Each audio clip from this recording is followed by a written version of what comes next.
Kātahi te hōtaka kiriata ko tēnei, nau mai ki Watch Mojo Māori, ana ngā pito kōrero mō ngā tino āhuatanga i te kohinga kiriata o Rocky. Tuatahi ake he mea hou ka pute ia mātou i ara, nā reira o haurutia, ringi hea te pere, e mōhio ai koe hea āputia ai ngā kiriata hou. I tēnei rārangi, ka aro tātau ki ngā tino wāhanga, ngā kiriata e whitu o Rocky. Ka whakaraupapahia ngā kōwhiringa mā te pai o te kāpeka, te pānga ki te hōtaka, me ngā whakaaro i muri mai. Ka matāra, ka huraina e tahi kurahuna.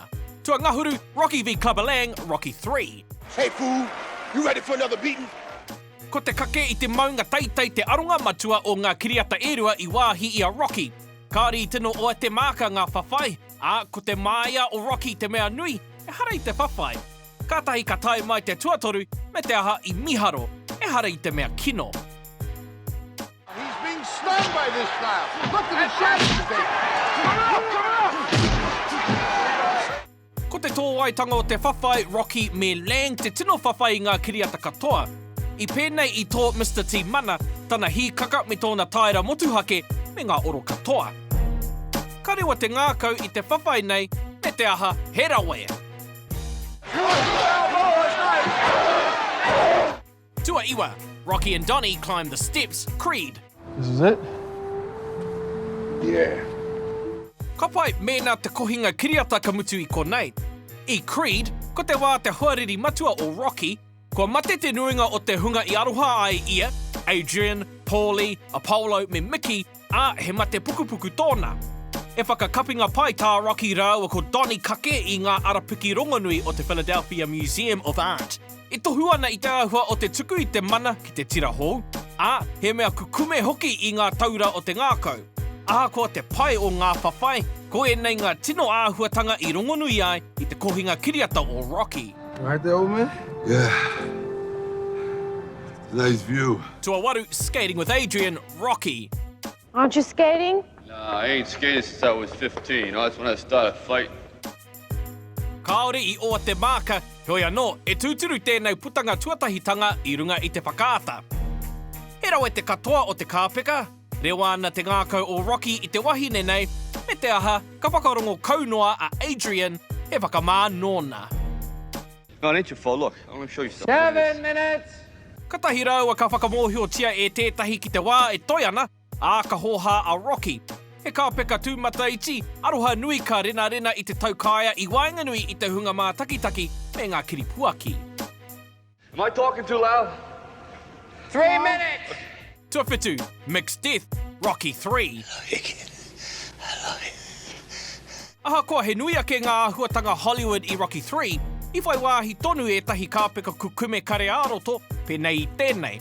Ka he te manawa o Mickey nōnā ka panaia e Clubber Lang, ka tahi ka haria ki te rūma tini kākahu. Ka hoki atu a Rocky, ka pōhehe a Mickey i tō ia, ka mate i te taha o tana pononga. That's good.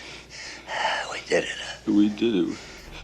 E kāpeka ka poroporo aki i tētahi o ngā tino kiripuaki, me te whakātu i ngā pūkenga o Sylvester Stallone. Hiua ua te mātaki i te tāne, e tangi ana. We got more to do. We got... Tua ono, win, Rocky 2. I knew you'd come back. I maha ngā raru ka pā ki a Rocky i Rocky 2.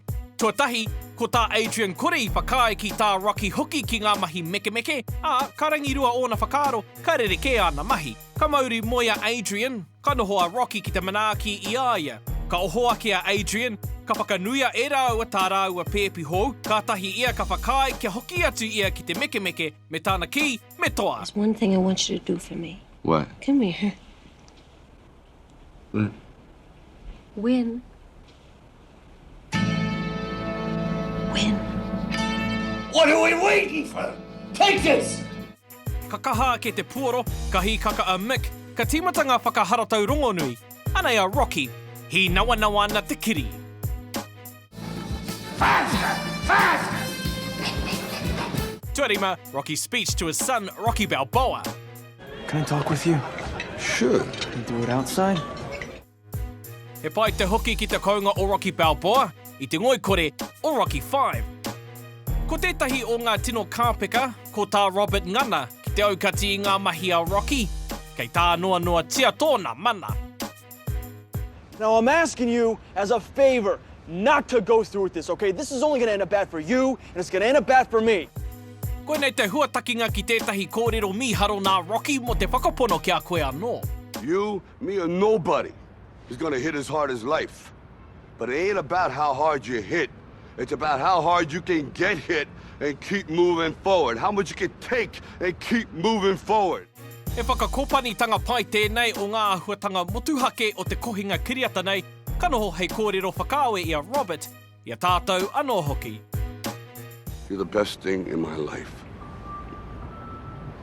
But until you start believing in yourself, you ain't gonna have a life. Tua whā, Rocky defeats Apollo, Rocky 2. You're going down. No way. E hara I te mea ko te wikitoria te whāinga matua I Rocky, engari he rawe tonu. Ka taka a Apollo raua ko Rocky ki te papa I tā raua whawhai nui. Ka ngana te tokorua ki te tū, no te kai wawau e kaute ana, me te aha, wehe ana te kiri o te hunga mā takitaki. I te iwa, ka taka anō a Apollo, ka tū a Rocky, ka kaha ki te puoro, ka heke ngā roimata.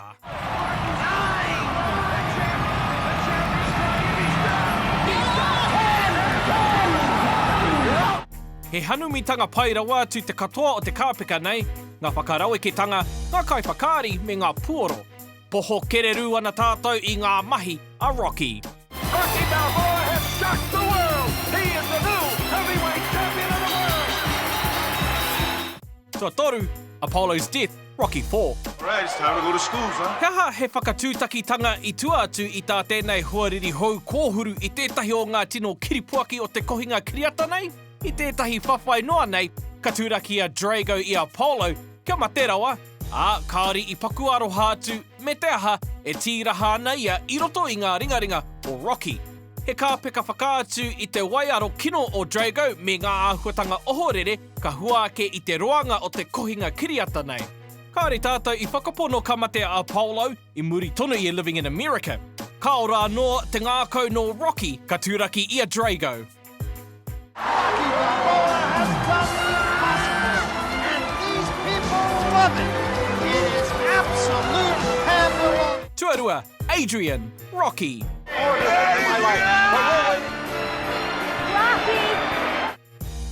Kāre pēr he whakakapinga tuatu I te ao kiriata. He pai te whawhai, engari he pai ke atu tā Rocky karanga atu kia Adrian, me te aha ko rongo nui rawa atu tēnei wāhanga. Ka kaupare a Rocky I ngā kairi poata, he hia nōna kia whai wāhia Adrian ki tōna taha I te papa whawhai. He kāpeka whakarewa ngā kau tēnei e whakaatu ana I te hirahiratanga o te manua TT me te wairua tau, ka whakakapia te ahuatanga kia Rocky raua ko Adrian ki te wairua pai. Ko wai kārea no kia hāparangi Adrian! I love you. I mua I te huranga o te tino, ana e tei atu whakamānuatanga. Last couple of weeks. Our high today could possibly be... That's it. Tonight... Get up, you son of a bitch! Because Mickey loves you. Okay? Thanks, Mick. All right. I love you too. Tuatahi, the training montage, Rocky. Ahoko te pai o te āhua o te meke I te miti, kāri tuatu I tētahi kohinga whakaahua whakaharatau.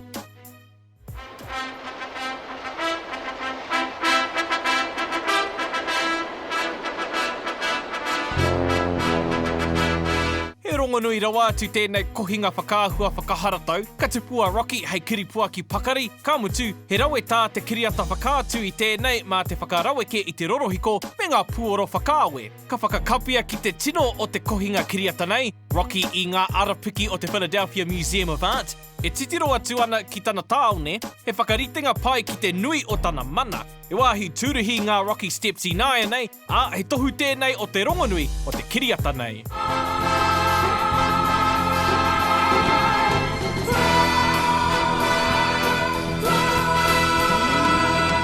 Te whakaira nei koe ki te rārangi, tirohia e nei kiriata pai I Watch Mojo Māori, o hauru tia, ringi hea te pere, kia kite ai koe I ngā kiriata hou ka puta I a rā.